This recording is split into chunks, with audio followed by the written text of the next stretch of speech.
Who am I speaking with? Joshua Karp, And you are with? the printed blog. And you got a brand new project, yes? I do, and that's called Kumbaya. But we're going to go talk about the printed blog, and you just gave a great presentation about, well, essentially learning from failures. Although the printed blog is not a failure, you just, you made some mistakes along the way. Can you sort of talk about what happened? Well, the biggest mistake that we made is that we lost focus on what was really important. When I conceived the printed blog, it was Well, for people who don't know, what is the printed blog? It's pretty much what it sounds like. sure, the printed blog is the world's only print newspaper or magazine that's comprised entirely of blogs and other online content. So we source all of the material from any blogger from all around the world. We publish some of the best photographers that you'll find anywhere, fine art photographers, commercial photographers, and we put them all together into the printed blog, and right now we're delivering it every single month. And you were saying, though, that you sort of took your eyes off of what was important. Go back. I want to go back to, essentially mistakes that were made along the way and how you learned from them. Well, the single biggest mistake is that we had a vision for what the printed blog could be. We knew that we could take content that we found on the internet, have editors who were well credentialed to pick the content and to pick the photography. We could assemble it and we could sell local ads and then hand it out to people in the neighborhoods at transportation centers right around where those businesses were. The original model for the printed blog was really straightforward and simple and elegant to some degree. When we launched it, however, we got so much attention that it caused us to take our eye off of the simplicity of what we wanted to do in the first place. We started to think that we could build something that would displace the existing newspaper model in its entirety.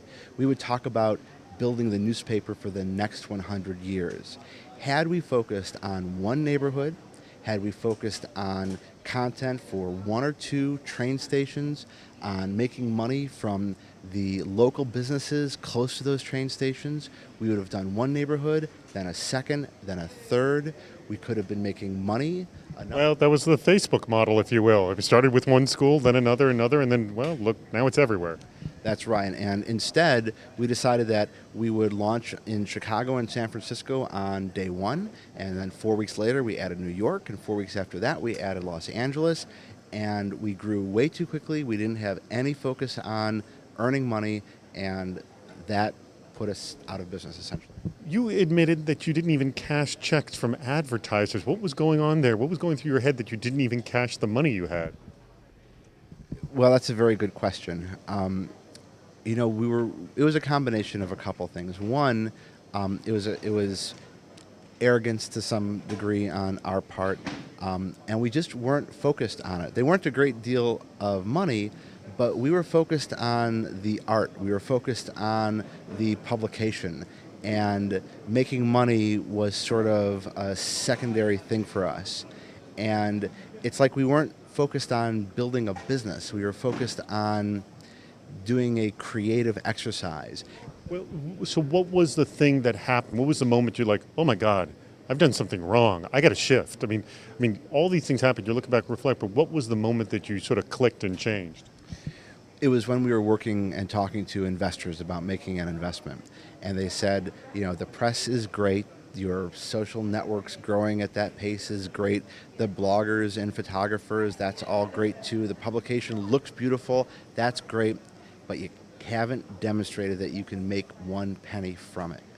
And it was at that point, and when they compared us to the other newspapers, and they said, well, the Tribune can make newspapers and not make any money also. Demonstrate why an investment is going to make us a return. Show us how you can make money. And we didn't do that. And we only came to realize that when it was too late for us to stop, regroup, focus, and essentially try again. So what did you do to stop, refocus, and try again? What was the process?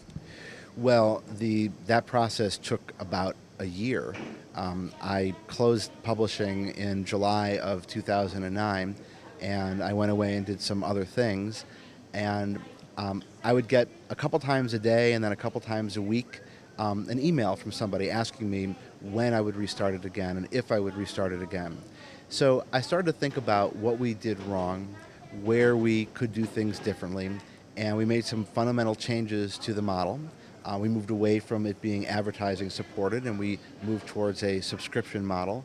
And we got some new people involved. I added a co-founder who's a celebrity photographer, and we changed our approach. And we found we're finding a lot more success with the new approach than we had before.